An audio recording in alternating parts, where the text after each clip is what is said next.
आणि ज्या गाडीवरती आपला अधिकार नसतो त्यावेळेला अचानक आपण त्या ठिकाणी जाऊन त्यांच्या आसनावरती बसायचं नसतो, हा एक नियम आहे जो आमच्या गुरुने आम्हाला सांगितलेला. जसं एखाद्या पाहुण्याच्या घरी आपण गेल्यानंतर जर त्याने आपल्याला जेवणाला आधी सांगितलं असेल तर जेवायला थांबायचं असतं. पाहुण्यांनी आधी तुम्ही जेवायला या असं जर सांगितलं असेल तर आपण त्या ठिकाणी जेवायला थांबायचं असतं. अन्यथा पूर्व नियोजनाशिवाय आपण त्या ठिकाणी जेवायला सुद्धा थांबायचं नसतं, हा नियम आहे. तसं या ठिकाणी जो अधिकार ज्यांना दिलेला होता ते ज्या अधिकारांना आले नाही त्यांच्या ठिकाणी आपण बसणं योग्य नाही. आणि म्हणून सर्वात प्रथम त्यांचंच या ठिकाणी अधिष्ठान आपण आहेत असं धरून गुरुवर्य अण्णांचा आपण त्या ठिकाणी फोटो ठेवलेला आहे आणि ज्ञानेश्वर माऊली आणि खरं वास्तविक अण्णांचंच त्या ठिकाणी आज हे स्थान त्यांचंच आहे. जर अण्णा असतील तर तेच त्या ठिकाणी बसले असतील, म्हणून सर्वात प्रथम त्यांचा फोटो ठेवला. आणि मला अचानक फोन केला की तुम्ही प्रवचन करायचं आहे. आता वास्तविक इतर कुठल्या जरी विषयावरती मला बोलायचं सांगितलं असतं तर मला बोलता आलं असतं, पण अचानक आध्यात्मिक विषयावरती बोलायचं म्हणलं तर थोडस या ठिकाणी दैवी शक्ती असते लक्षात ठेवा. या ठिकाणी जी कोणी व्यक्ती या ठिकाणी बसेल त्या ठिकाणी एक कंपन असतात. कंपन म्हणजे एक व्हायब्रेशन असतात, लहरी असतात आणि त्या लहरी सहजासहजी आपल्याला स्वीकारत नाही आणि म्हणून त्यासाठी आधी पूर्व तयारी करत असतात. ते प्रवचनकार असेल, कीर्तनकार असेल, तर तरी सुद्धा हनुमंतरायाचा आशीर्वाद घेऊन या ठिकाणी सेवा करण्यासाठी मिळालेला आहे. पुन्हा एकदा तुम्हा सर्वांच्या परवानगीने आजची सेवा सुरू करतो. आजच्या या प्रवचनरूपी सेवेसाठी घरात चहाचा कप पोटाला लावल्यापासून ते इथपर्यंत कुठला श्लोक घ्यायचा या विचारामध्ये होतो. आणि जो संपूर्ण ज्ञानेश्वरीमध्ये जो सगळ्यात मला आवडणारा असा जो श्लोक आहे तो 10व्या अध्यायाचा 10वा श्लोक आहे. तो श्लोक आहे तेषा सतत युक्ताना भजता प्रीतिपूर्वकम. तेषा सतत युक्ताना भजता प्रीतिपूर्वकम दरामी बुद्धियोगम ते नमामि. काय म्हणतात ज्ञानेश्वर माऊली? ज्ञानेश्वरी मध्ये भगवंत ज्ञानोबायांनी जे सांगितलेलं आहे ते तत्पूर्वी रणांगणावरती भगवान श्रीकृष्णाने अर्जुनाला जो उपदेश केला, किती वेळाचा उपदेश होता वगैरे का? जवळपास 18 दिवस जे युद्ध चालू होतं, रणकंग सुरू होता, प्रचंड प्राणी त्याच्यामध्ये गतप्राण झाले, असंख्य लोकांनी कोट्यावधी लोकांनी प्राणाची आहुती दिली. त्या एवढ्या कोट्यावधी लोकांच्या त्या रणसंग्रामामध्ये साक्षात भगवान श्रीकृष्णांनी अर्जुन काही केलेला ऐकत नव्हता आणि म्हणून अर्जुनाने धनुष्य टाकलेलं होतं. अर्जुनाला तयार करायचं होता. अर्जुन एकच मनात धरून बसलेला होता की मी माझ्या बंधूंना, मी माझ्या नातलगांचा विनाश कसा करू, हत्या कशी करू या विचाराला तो बाधित झालेला होता. आणि म्हणून भगवंतांनी त्याचं मन वळवण्यासाठी चांगल्या गोष्टी ज्या काही सांगितल्या त्याला उपदेश असं म्हटलं गेलं. आणि तो उपदेश किती मिनिटाचा होता? तर बरोबर 3.25 मिनिटाचा. किती मिनिटाचा होता? 3.25 मिनिटाचा उपदेश कसा केला असेल? आणि तो 3.25 मिनिटाचा उपदेश म्हणजे एवढी मोठी ज्ञानेश्वरी. तो उपदेश कसला असेल? 3.25 मिनिटात जर एवढा उपदेश केलेला मांडण्यासाठी ज्ञानोबायांना एवढं मोठं ग्रंथ लिहायला लागत असेल तर तो उपदेश ऐकणारी ती व्यक्ती किती मोठी असेल? भगवान विष्णूंना तो उपदेश जो रणांगणावरती दिला होता तो उपदेश मांडण्यासाठी ज्ञानोबायांचा अवतार घ्यावा लागला. हे दैवी अवताराशिवाय शक्य नाही आहे आणि म्हणून दैवी अवतारामध्ये हे मांडलं गेलं ज्ञानेश्वराच्या माध्यमातून. आणि मांडणे ही अवघड नव्हतं कारण ते देवी अवतार होते, सांगणे हे अवघड नव्हते कारण ते भगवान होते, पण ऐकणारी व्यक्ती अर्जुन होते. तो 3 मिनिटाचा उपदेश तो मांडण्यासाठी 18 अध्याय द्यावे लागले, हजारो श्लोक मांडावे लागले, विवेचन करावे लागले. तो इतकं मोठं भांडार जर तयार करावं लागत असेल तर तो ऐकणारा व्यक्ती किती मोठा असेल. आणि म्हणून आमचे गुरुवरे नेहमी म्हणतात, तुम्ही कितीही काहीही सांगा, तुमच्या समोर श्रोता वर्ग जो आहे तो श्रोता वर्ग म्हणजे दुसरं तिसरं कोणी नसून भगवंताचा एक अवतार असतात, अंश असतात, रूप असतात. कसं असतात ते तुम्हाला एक शेवटच्या टप्प्यात सांगतो. सुरुवात पुढे आपल्या याच्या उलट असतो. दरामी बुद्धी योग काय म्हणलेलं आहे, तेशा सतत युक्ताना भजता प्रीतीपूर्वक तदामी बुद्धी योग ते नाम. जो सतत भगवंताचं पूजन करतो, सतत भगवंताचं नामस्मरण करतो, त्याच्याच पाठीशी देव उभा राहतो. साधा सोपा अर्थ आहे, संपला. तेशा सतत युक्ताना भजता प्रीतीपूर्वक. प्रीतीपूर्वक म्हणजे वरकरणी आहे. आपल्या मुलांच्यावरती आपलं प्रेम असतं, आपल्या बायकोवरती आपलं प्रेम असतं, आपल्या कुटुंबियावरती प्रेम असतं, प्रीती म्हणतो आपण त्याला. तसं भगवंतालाच माझा प्रिय सखा समजा, मित्र समजा,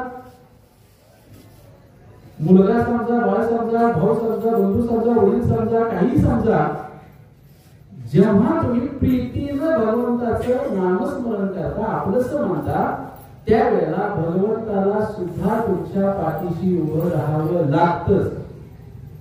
बरेच लोकांचा प्रश्न असतो की आमच्या मागे एवढे कठीण प्रसंग असतात, आमच्या मागे एवढी संकट असतात, पण मी एवढं उपवास करतो, वर्षभर सगळं करतो, पण भगवंत आमच्या पाठीशी कधीच उभा राहत नाही, उभा राहणार पण नाही. कारण त्या टोळीचं दास्य आपल्याला स्वीकारावं लागेल, त्या टोळीचं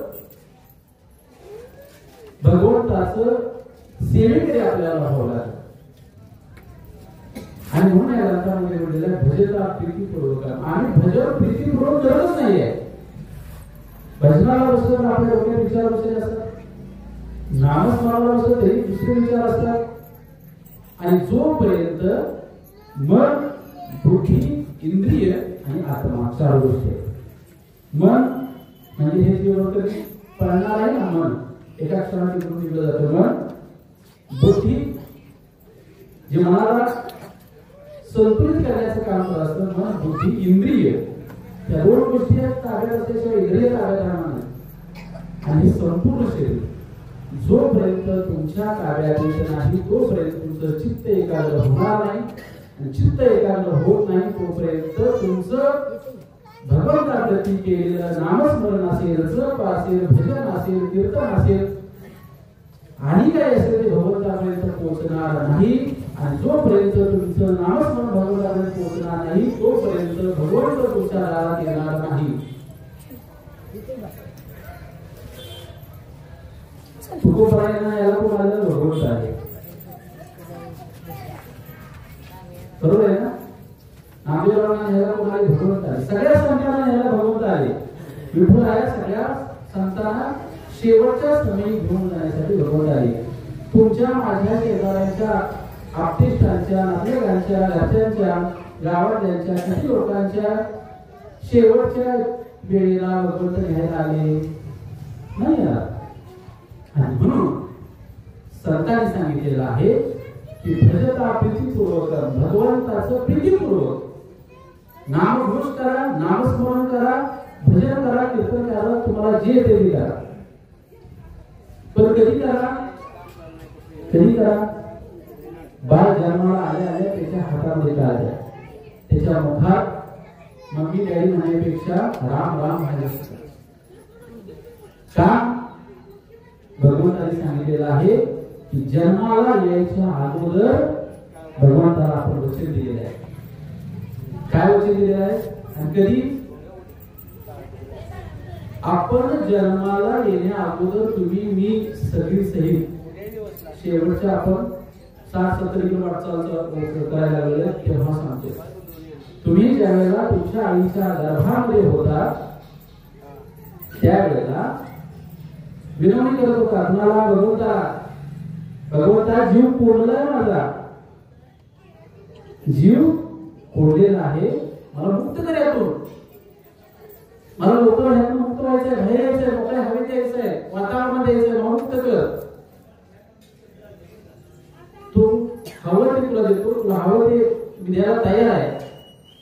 भगवंत म्हणतो ठीक आहे, तुला मुक्त व्हायचंय ना, तुला मुक्त करतो. काय कर, मला काय नको, नारळ नको, तोरण नको, अभिषेक नको, काय तुझे 151 काय दक्षिणा काही नको, माझं फक्त नामस्मरण कर.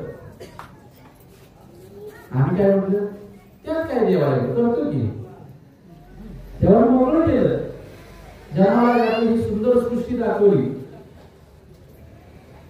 छान मोकळा श्वास घेतला, देवाला आठवण केली. आता तुझे दिलं होतंस मला, अरे किती नाव घेणार माझं, अरे देवा घेतो मला बोलायचं नाही की. बघता बघता 4-5 वर्ष उठून जाता स्पष्ट बोलायला लागतं, तरी नाव घ्यायला तयार नाही. पुन्हा भगवान म्हणतात अरे बाबा नाव घे माझं.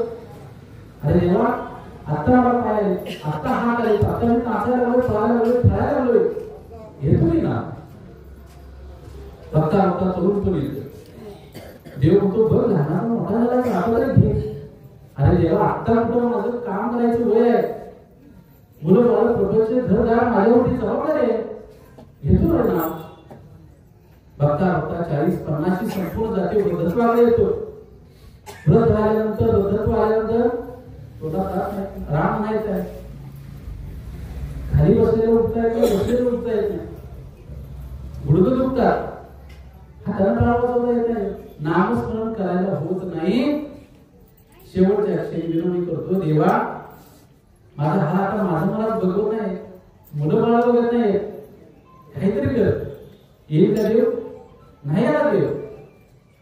आणि म्हणून सुंदर अभंगाची ओळ आहे बघा, बालपणी खेळील बोलो तारुण्य नाचलो, बालपणी खेळील बोलो तारुण्य नाचले, वृद्धपणी देवा आता दिसते पहिले ते. बालपणी खेळण्यात बागेत गेलं, तरुणपण नशेमध्ये गेलं, मुलं बाळ प्रपंच व्यवहारामध्ये गेलं, आणि वृद्धपणामध्ये आमचा मंडळ शाळा व्हायला लागला.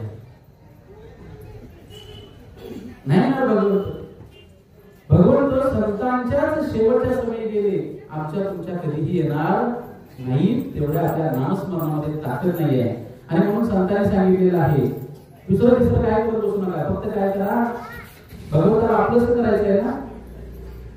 कुठल्याही तीर्थस्थळाला जायची गरज नाहीये. स्वतःमध्ये तुम्ही याचा पंढरपूरला नाही, त्याच्या रामाचा उपास करायची नाही, वैकल्य करायची गरज नाही, काही करायची गरज नाहीये. काय करा, फक्त नामस्मरण करा. नाम म्हणजे काय? नाम म्हणजे काही नाही, देवाचं नाव म्हणजे नाम. कुणीही कुणालाही सांगायची गरज नाहीये, मी तुम्हाला सांगायची गरज नाही, देवाचं नाव घ्या. किंवा कुठल्या संत महात्म्यांनी साधू संतांनी नवे त्याचे पुढचे एक वाक्य सांगतो, कुठल्या गुरुनं सुद्धा सांगायची गरज नाही, कुठला गुरु सुद्धा करायची गरज नाही, नाम घेऊन सांगायला. पण आता तो प्रश्न आहे, रामकृष्ण हरी नाम घ्यायला तुम्ही सांगायची गरज आहे का? नाही. माझं नाम नामस्मरण करू शकतो, कुठल्याही गुरुची आवश्यकता नाही. पण म्हणतात जर गुरु असेल तर भगवंताप्रती पोहोचण्याचा मार्ग सुलभ होतो. मला भगवंताप्रती पोहोचायचं आहे, मला रस्ता माहिती आहे, खास स्थळ येणार, त्याचा रस्ता येणार, गाडी कुठे येणार, खडतर मार्ग आहे, मला पोहोचायचं आहे, मला पोहोचता येणार आहे, पण वेळ लागणार. पण ते जर तुमच्या सोबत गुरु असेल तर गुरु हा काय करतो, तुम्हाला भगवंतापर्यंत पोहोचवण्याचा मार्ग सुलभ करतो. नवे आमचे संत म्हणतात, गुरु हा भगवंतापर्यंत पोहोचण्याचा राजमार्ग आहे, राजमार्ग हायवे आहे, सहज पोहोचणार आहे. म्हणून गुरु पाहिजे. आमचं काय झालेलं आहे, आम्ही आमचं चरित्र अजून आमचं स्वच्छ नाही, निर्माण आहे, आम्ही म्हणतो गुरु चांगला पाहिजे, गुरु करायचं आहे, गुरु करायचं, गुरु चांगला पाहिजे. गुरु चांगला पाहिजे असेल तर तुझं चित्त, शरीर, इंद्रिय, बुद्धी तुझ्या तुमच्या ताब्यात असणं गरजेचं आहे, तर चांगल्या गोष्टी अपेक्षा आहे. पूर्वीचा एक काळ असा होता, गुरु शिवाय त्याची शिष्याला रामकृष्ण परमहंस देवी अवतार होते, भगवान शिवशंकरांचा अवतार होते. कोण? रामकृष्ण परमहंस भगवान शिवशंकरांचा अवतार होते. आपल्या शिष्याला शोधायला बाहेर पडले होते, अनेक वर्ष शोधत होते. कुणाला? स्वामी विवेकानंद. अनेक वर्ष भटकंती करत होते आणि त्या वेळेला स्वामी विवेकानंदांची सुद्धा प्रचंड संपत्ती होती. त्यावेळी प्रचंड म्हणजे हे फार पुराणाची कथा नाही बरं का, ती आता अलीकडची आहे. आणि स्वामी विवेकानंदांची घरची प्रचंड परिस्थिती एवढी श्रीमंतीची होती, घरामध्ये मोकळं चाकर सगळं होतं. आणि त्यावेळेला भगवंत विवेकानंदांना त्यावेळेला कसलाही ग्रंथ देवाचा नव्हता. आणि त्यावेळेला असं काही प्रसंग घडला तर सगळं सांगतो असं नाही. एकीकडे अशी प्रचंड संपत्ती असणारी लयास गेली, नाश पावली आणि प्रचंड गरिबी स्वामी विवेकानंदांच्या घरामध्ये आहे. आणि त्यातून बाहेर पडायचे होते, प्रचंड दुःखाच्या गर्दीमध्ये गेलेले होते. आणि आपण कुठेतरी बाहेर काढायला पाहिजे होतं. जसं आपल्याला संकट आल्यानंतर आपण जाऊ ना, अनेक साधू संत महाराज होतो फिरतो, तसं विवेकानंद सुद्धा अनेक साधूंच्या महाराजांच्या भेटीगाठी घ्यायला लागले. मला यातून बाहेर पडायचंय, मुक्त व्हायचंय. आणि एकच ध्येय होतं की माझी पूर्वीची संपत्ती मला परत मिळावी, एवढंच त्याचं ध्येय होतं. आणि दुसऱ्या बाजूला दैवी अवतार असलेले, दैवी पुरुष असलेले रामकृष्ण परमहंस विवेकानंदांना शोधण्यासाठी भटकंती करत होते. आणि भटकंती करत असता एक काळ असा आला की ज्या वेळेला दोघांच्या मुलाची भेट झाली. आणि भेट झाल्यानंतर रामकृष्ण परमहंस म्हणाले, मला माहिती आहे तुला काय हवंय, तुझी सगळी परिस्थिती मी ओळखलेली, तुला काय हवंय, काय करायला माहिती आहे. त्याला घेऊन गेले. देवीचं मंदिर होतं, देवी मातेचं मंदिर होतं. रामकृष्ण परमहंसाने सांगितलं, तुला जे हवाय ते ह्या मंदिरामध्ये जा, तुला जे हवाय ते माग. ती देवी अशी आहे की तुला जे हवाय ते तुला मिळवून देईल. सांगायचं तात्पर्य काय सांगतो आता. शिष्य कसा असला पाहिजे आणि शिष्यानं कुठलीही अपेक्षा न करता गुरुच्या सानिध्यात गेलं पाहिजे, हे तात्पर्य. सांगितलं जा, देवीच्या मंदिरामध्ये जा, तुला हवाय ते माग. स्वामी दत्ताच्या डोक्यामध्ये एकच होतं, मला माझ्या घरची परिस्थिती पूर्वीसारखी हवी, मला संपत्ती हवी, पैसा आला सगळं मला पाहिजे आहे. मनामध्ये तोच विचार केला, डोक्यात तेच ठरवलं, मला हेच देवाला मागायचं आहे. गावामध्ये प्रवेश केला, गुडघे टेकले, हात जोडले, डोळे बंद केले, मन शांत केलं. आणि मुखातून वेगळेच शब्द आले. मुखातून शब्द आले, आई मला ज्ञान दे, मला बुद्धी दे, मला वैराग्य दे. ताळकन डोळे उघडले, बाहेर आले, घामाने चिंब झाले. रामकृष्ण परमहंसांना म्हणाले, महाराज काय तुला गणित काढले, मला जे मागायचं होतं ते मागता आलं नाही, म्हणजे नको आहे तेच माझ्या तोंडून आलं. रामकृष्ण परमहंस म्हणाले, हरकत नाही, जा तू, तुला जे हवं आहे ते पुन्हा माग. ती देवी द्यायला बसलेली आहे. हातमध्ये गेले, गुडघे टेकले, हात जोडले, डोळे बंद केले आणि पुन्हा मागण्यासाठी ओठ उघडलं. पुन्हा तेच शब्द आहे, आई मला ज्ञान दे, बुद्धी दे, वैराग्य दे. उंबऱ्यातून पाय बाहेर ठेवला, अंगावरची कपडे होती ती बाजूला काढून ठेवली आणि अंगावरती भव्य वस्त्र परिधान केली आणि संपूर्ण जगतेच्या शांततेसाठी आणि आपल्या या धर्माच्या रक्षणासाठी कार्याची सुरुवात केली. ते होते शिष्य आणि रामकृष्ण परमहंस होते गुरु, याला म्हणतात शिष्य आणि गुरु. आणि जेव्हा असा गुरु भेटेल त्यावेळेला संपूर्ण आयुष्य खर्च करायची गरज नाही आहे. तुम्हाला थोड्या कष्टामध्ये भगवंताची प्राप्ती होणारच. पण तुम्हाला मला काय नावाने सांगितलेलं आहे, फक्त नामस्मरण करा, रामकृष्ण बस. आम्ही काय करतोय, ते सोपा मार्ग सांगितलेला आहे, तो सोपा मार्ग आपण होत नाहीये. अनेक मार्ग सांगितले भक्तीचे, खूप मार्ग आहेत. त्याच्यावरती अखंड आहे पुस्तक आहे, एवढे मोठे भक्तीचे मार्ग सांगितलेले आहेत. त्यातले थोडे मार्ग सांगतो. प्रवास कीर्तनामध्ये मी थोडं ऐकलं, तुम्ही जर सांगितलं बघा, सेवा. सेवा काय आहे? भक्ती आहे. पहिलं सांगितलं नामस्मरण, नामजप. कुठेही बसा, कसेही बसा, फक्त भगवंताचं शुद्ध अंतकरणातून नाव घ्या, नामस्मरण आहे. दुसरं आहे सेवा.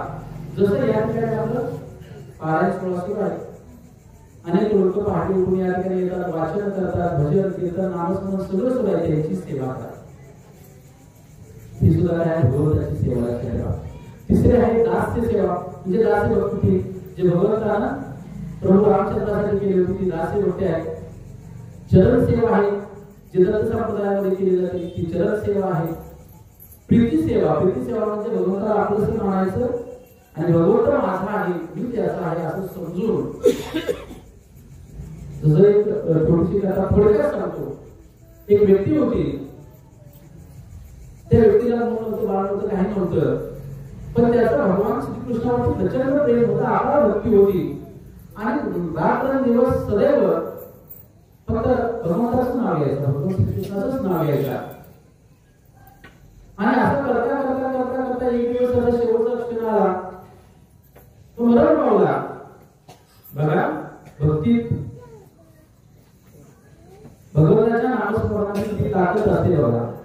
आणि त्याचा शेवटचा क्षण आला, त्याच्या शेवटच्या मृत्यूसमयी पार्थिव त्याचं शेवटच्या ठिकाणी नेलं आणि नेल्यानंतर तिथे चर्चा झाली, आता अग्नी कुणी द्यायचा, अग्नी कुणी द्यायचा. तिकडे तिकडे लोक कुजबुज लागली, थोडी वेळ गेली आणि थोड्या वेळानंतर एक 11 ते 12 वर्षाचे भगववस्त्र परिधान केलेले मुलगा आला. कुठून आला, कसा आला मलाही माहित नव्हतं. मुलगा आला, त्यानं हातातून ते अग्नी घेतली आणि त्या प्रेताला अग्नी दिली आणि दुसऱ्या मार्गाने निघून गेला. तो कुठून आला, काय आला, कसा आला मला माहिती नाही, पण अग्नी देऊन गेला. कोण असेल तो? हे ओळखणाऱ्याची गरज आहे. आणि म्हणून हे भगवंतांनी अर्जुनाला सांगितलं, अर्जुनाने आपल्याला उपदेश केला. तो कुठून आला? हा उपदेश कुठून आला?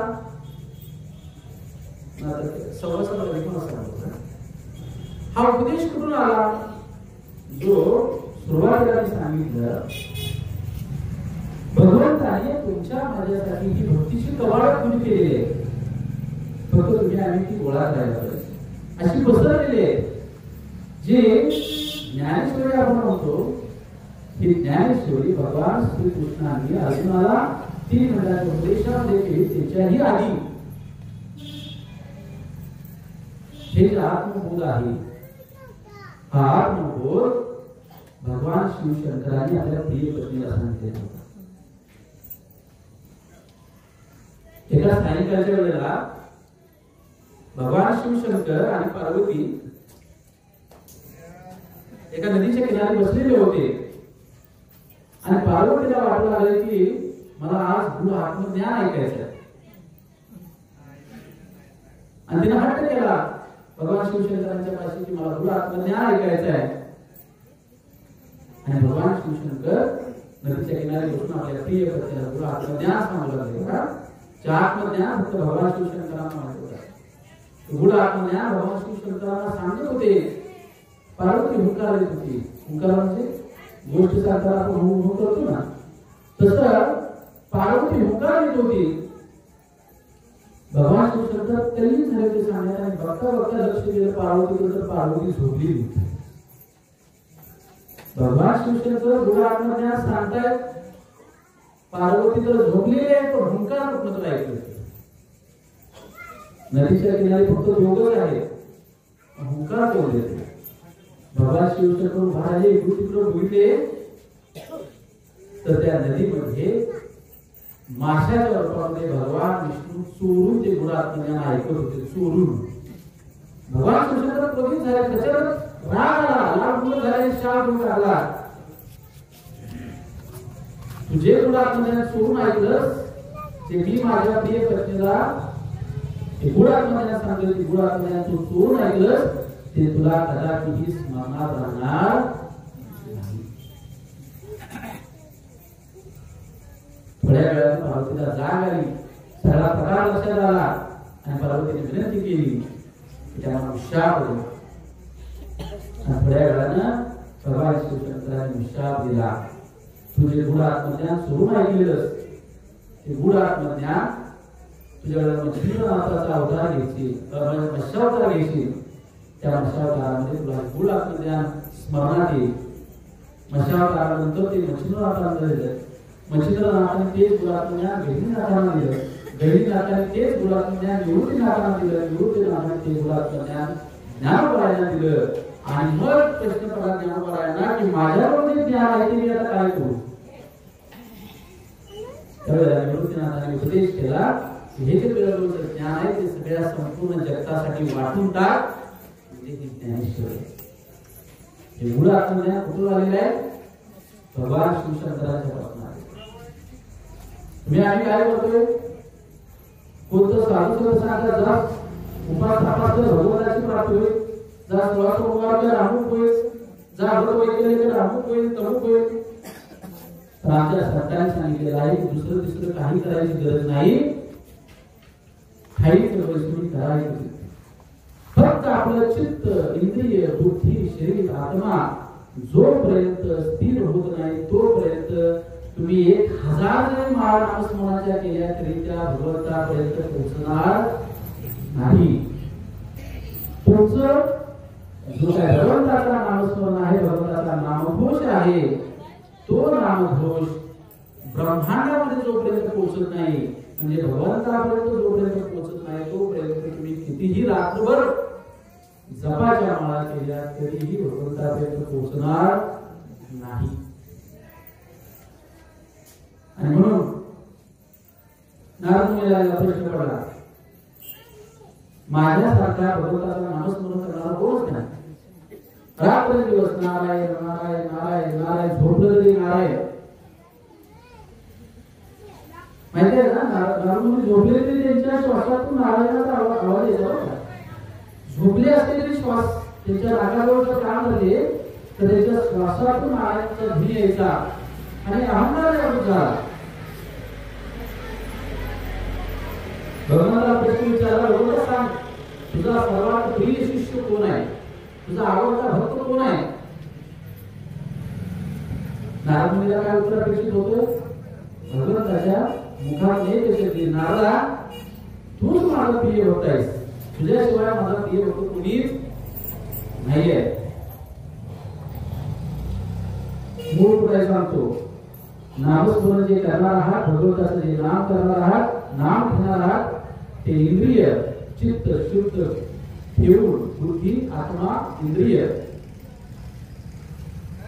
एक ठेवून भगवंताचं नाव घ्या, हा मूळ आहे लक्षात. आणि मग नारदांना उत्तर अपेक्षित होतं, नारदा तूच माझा प्रिय भक्त आहेस असं उत्तर अपेक्षित होतं. भगवंताने बोललं कसं म्हणजे माझ्यासोबत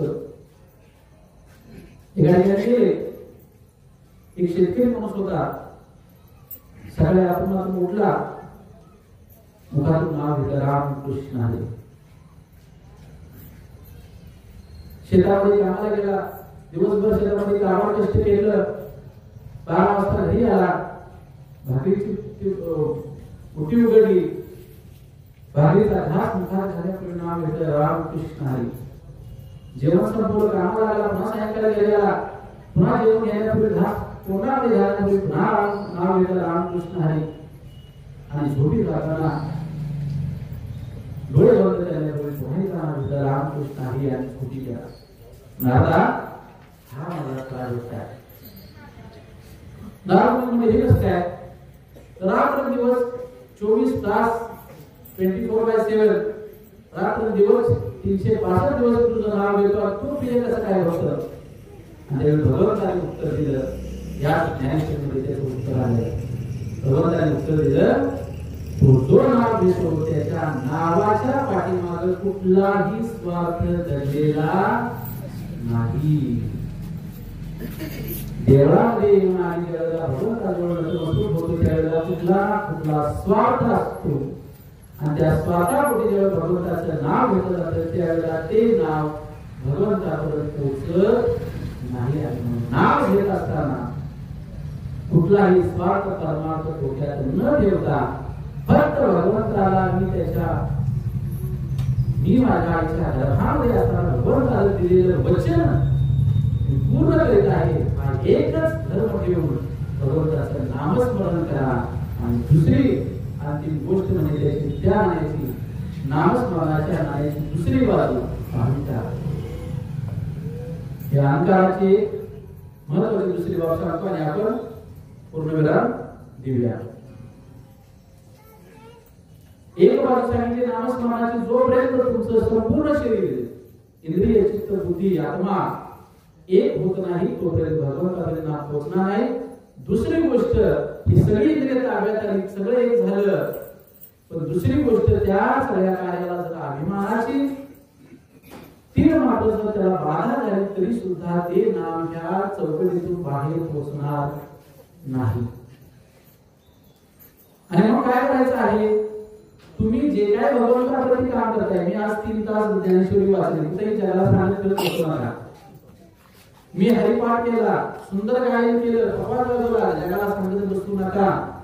मी जेवण घातलं गावभर सांगत बसू नका. मी आज हे केलं मी ते केलं तुम्हालाही सांगत बसू नका. ज्या वेळेला मी आणि आम्ही असा शब्द येतो त्या वेळेला तुम्ही केलेलं कार्य भगवंतापर्यंत पोहोचणार. आणि तुमचं कार्य जर भगवंतापर्यंत पोहोचवायचं असेल तर कुठल्याही हेतू रहित हेतू शिवाय ते कार्य करा. भगवंत असेल केलेलं कार्य भजन लोटा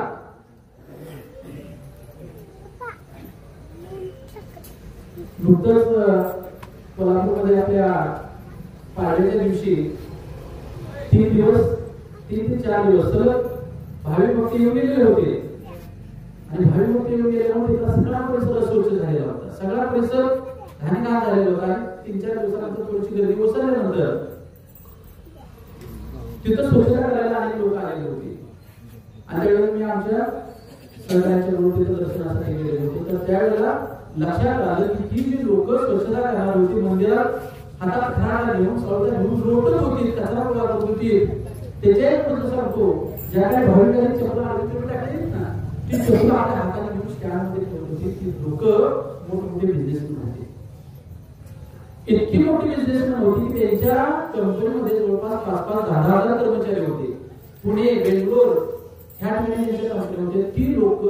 आणि आम्ही वेळेला बोलता झाली की ते माझ्या आम्हाला दुसरं काय करायला जमत नाही.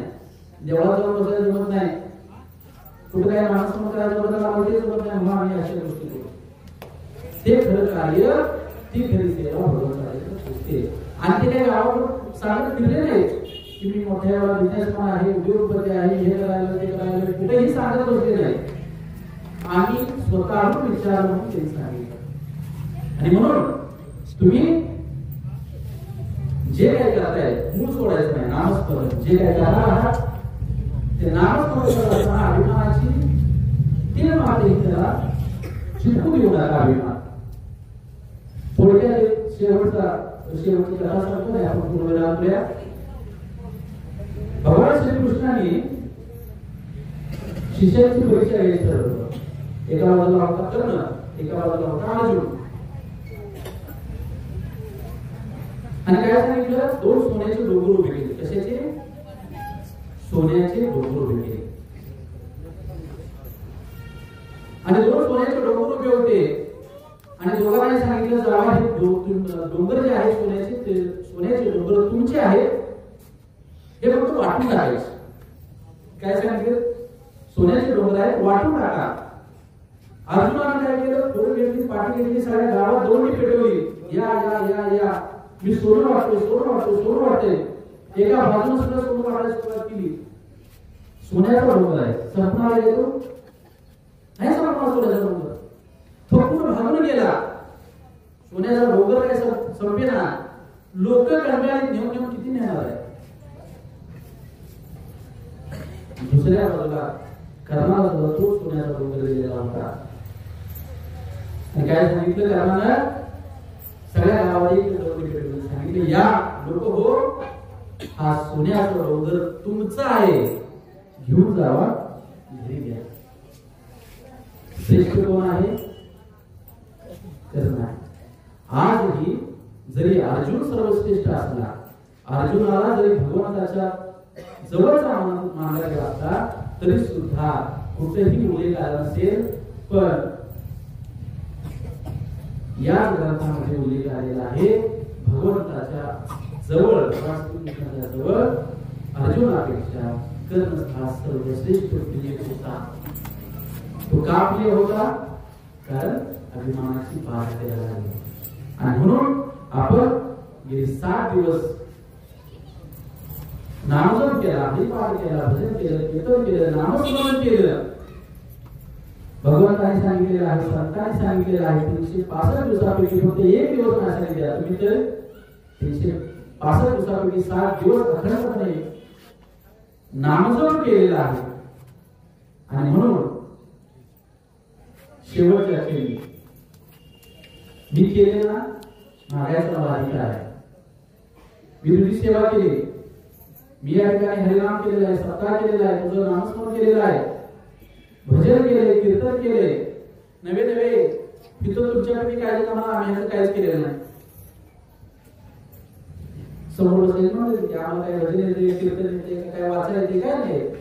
पण सुरुवातीला जसं सांगितलं तसं प्रत्येकाच्या शरीरामध्ये आत्म्यामध्ये जोपर्यंत भगवान शिवशंकराचा वास येत नाही, भगवान शिवशंकराचं रूप येत नाही, तोपर्यंत तुम्ही स्वतःहून येत नाही. आणि म्हणून भक्तीमध्ये आणखी एक महत्वाची गोष्ट सांगितलेली आहे ती म्हणजे श्रवण भक्ती. जिथं जिथं भगवंताचं नामस्मरण, भगवंताचं गुण गायन, भगवंताच्या रूपाचं नाम सुरू असेल, भगवंताचं गुण गायन वर्णन सुरू असेल, तिथं तिथं भगवंत असतोच. हे कुणी सांगितलेलं आहे? कुठल्या संतांनी सांगितलेलं नाही, तर ते भगवंतांनी सांगितलेलं आहे की मला कुठेही शोधायची गरज नाही. तुम्ही जर विचारलं की भगवंताला शोधायचं असेल तर कुठे शोधू? माणसामध्ये आहेच की देवा, आहेच की देव. भगवंतांनी सांगितलेलं आहे मला शोधायचं असेल तर इकडे कुठे शोधत बसू नको. जिथं जिथं माझं नामस्मरण सुरू आहे, जिथं जिथं माझं गुण गायन सुरू आहे, तिथं तिथं मला शोध मी तिथं असेल. म्हणजे या ठिकाणी भगवंताचं गुण गायन 7 दिवस सुरू आहे अखंडपणे. भगवंत कुठं जाईल का? भगवंत इथंच आहे. कुठेतरी अतिशयाने असतं प्रत्येक ठिकाणी. मला बघायचं तुम्ही म्हणताय ना देव असतो, देव असतो, देव असतो, मला दाखवून द्या इथे देव आहे. ठीक आहे, मला दाखवून देतो एक दिवस. माझं रामचरित्राचं पारायण सुरू होतं एका घरामध्ये, संत महाराजांच्या एका घरामध्ये रामचरित्राचं पारायण सुरू होतं. ती व्यक्ती काय सांगितलं, रोज आमच्या इथं रामचरित्र ऐकण्यासाठी भगवंत येतात. ठीक आहे, दाखव म्हणजे मी येतो. एक दिवस येऊन बसला दिसणार नाही देव, दुसऱ्या दिवशी येऊन बसला दिसणार नाही देव, तिसऱ्या दिवशी नाही, चौथा पाचवा एक आठवडा होऊन गेला. तर बाबा कुठे आहे तुझा देव? 8 दिवस झालं वाचतोय, माणसाचे घेऊन बसतोय, कुठे आहे तुझा देव? दुसऱ्या दिवशी काय केलं, उद्या सायंकाळी या मला याच वेळेला. अशा सायंकाळच्या वेळेला एक रिकामा अधिष्ठान ठेवलं.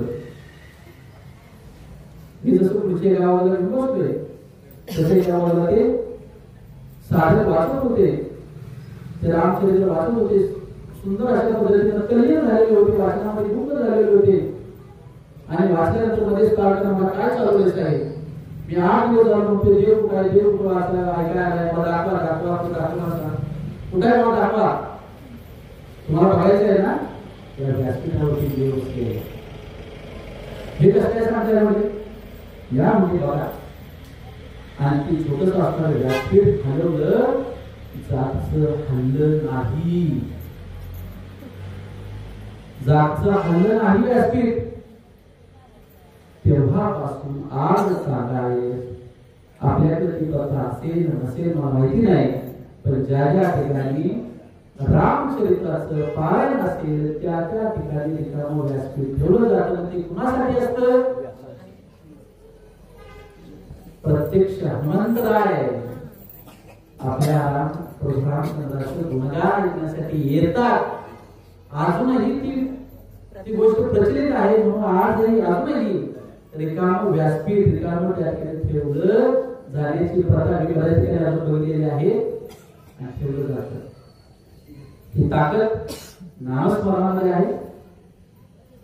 भगवंताच्या नामस्मरणाची ताकद जाण्याची असेल तर त्या पद्धतीने आपण तसं साधं होणं गरजेचं आहे.